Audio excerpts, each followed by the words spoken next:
Hello, and welcome to The Essential Reads. My name is Isaac, and my goal is to bring to you a bunch of classic audiobooks in an easy and accessible way. If you want to support the show, you can go to the store down below, you can subscribe, or you can even join the channel, which would be fantastic. Let's dive in with Huckleberry Finn by Mark Twain. Chapter 3. Well, I got a good going over in the morning from old Miss Watson on account of my clothes. But the window, she didn't scold. I only cleaned off the grease and clay, and looked so sorry I thought I would behave a while if I could.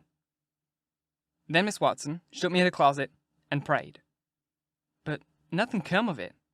She told me to pray every day, and whatever I asked for, I would get. But it weren't so. I tried it. Once I got a fish line, but no hooks. It weren't any good to me without hooks. I tried for the hooks 3 or 4 times, but somehow I couldn't make it work. By and by, one day, I asked Miss Watson to try for me, but she said I was a fool. She never told me why, and I couldn't make it out no way. I sat down, one time, back in the woods, and had a long think about it. I says to myself, if a body can get anything they pray for, why don't Deacon Wynne get back the money he lost on pork?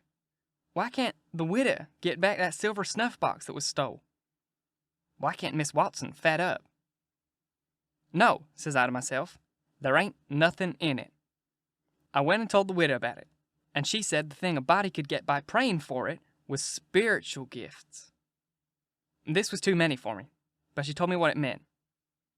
I must help other people, and do everything I could for other people, and look out for them all the time, and never think about myself. This was including Miss Watson, as I took it. I went out in the woods and turned it over in my mind a long time. But I couldn't see no advantage about it, except for the other people, so at last I reckoned I wouldn't worry about it any more, but just let it go. Sometimes the widow would take me to one side and talk about Providence in a way that would make a body's mouth water. But maybe next day, Miss Watson would take hold and knock it all down again. I judged I could see that there was 2 Providence, and a poor chap would stand considerable show with the widow's Providence. But if Miss Watson got him, there weren't no help for him any more. I thought it all out, and reckoned I would belong to the widow's, if he wanted me, though I couldn't make out how he was a-going to be any better off than what he was before, seeing as I was so ignorant, and so kind of low down and ornery.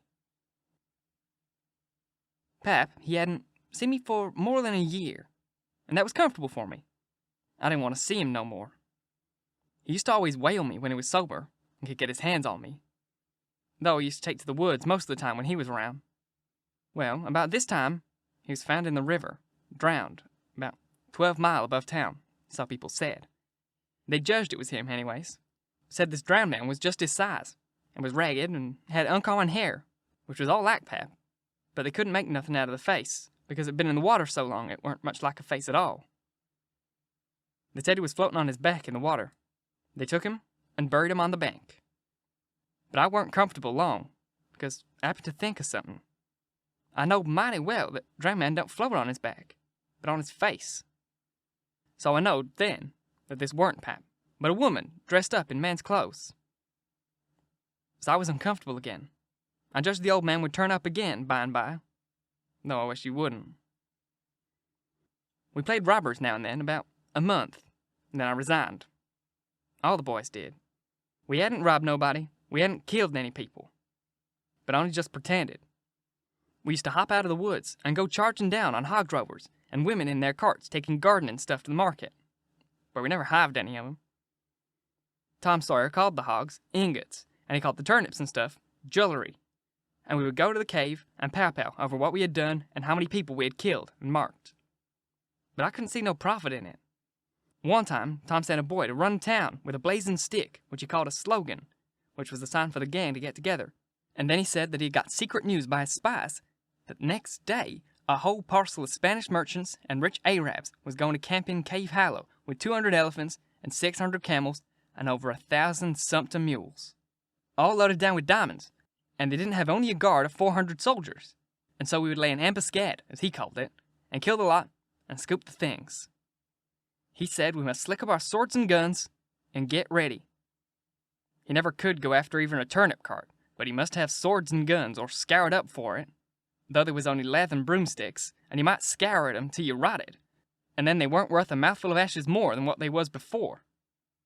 I didn't believe we could lick such a crowd of Spaniards and Arabs, but I want to see camels and elephants, so I was on hand next day, Saturday, in the ambuscade, and we got the word, we rushed out of the woods and down the hill. But there weren't no Spaniards and Arabs, and there weren't no camels, nor no elephants.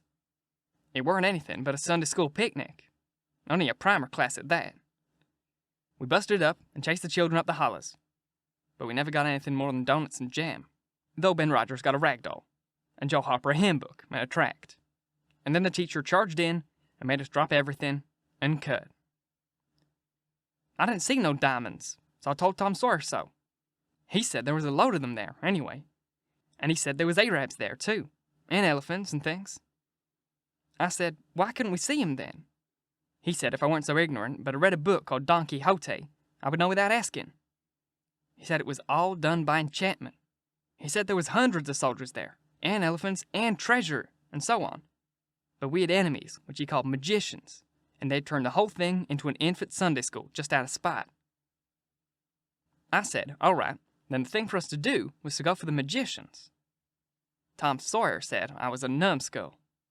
Why, says he, a magician could call up a lot of genies, and they would hash you up like nothing before you could say Jack Robinson. They're as tall as a tree, and as big around as a church.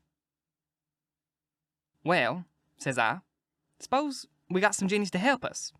Can't we lick the other crowd then? How you gonna get 'em? I don't know. How did they get 'em? Why, they rub an old tin lamp or an iron ring, and then the genies come tearing in, with thunder and lightning ripping around, and the smoke a-rolling. And everything they're told to do, they up and do it. They don't think anything about pulling a shot tower up by the roots and belting the Sunday school superintendent over the head with it, or any other man. Who makes them tear around so? Why, whoever rubs the lamp or ring. They belong to whoever rubs the lamp or the ring. And they gotta do whatever he says.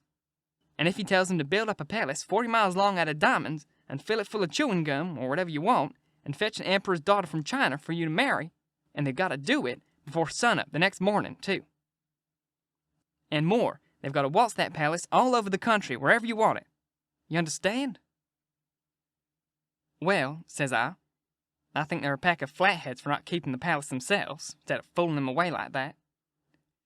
And what's more, if I was one of them, I'd see a man in Jericho before I would drop my business and come to him for rubbing an old tin lamp. How you talk, Huck Finn? Why, you'd have to come when he rubbed it, whether you wanted it or not. What? And I, as high as a tree and as big as a church. All right, then, I would come. But I'd lay I'd make that man climb the highest tree there was in the country. Shucks, it ain't no use to talk to you, Huck Finn. You don't seem to know anything, somehow.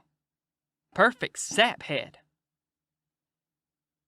I thought this all over for 2 or 3 days, and then I reckoned I would see if there was anything in it. I got an old tin lamp and an iron ring, and went out in the woods and rubbed till I sweat like an engine, calculating to build up a palace and sell it. But it weren't no use. None of the genies come. So then I judged that all that stuff was only just one of Tom Sawyer's lies. I reckon he believed in the Arabs and elephants, but as for me, I think different. It had all the marks of a Sunday school. Thank you so very much for listening. If you enjoyed, please like, comment, share, all that jazz, and if you really enjoyed, do subscribe, because there's more to come. And if you're listening on a podcast, do all the podcast things, give it a review, share it with your friends. That would be fantastic. And if you really want to support me, you can join both the channel here on YouTube, or you can join the podcast by clicking the links in the description box. Once again, thank you very, very much for listening. And until next time, bye-bye.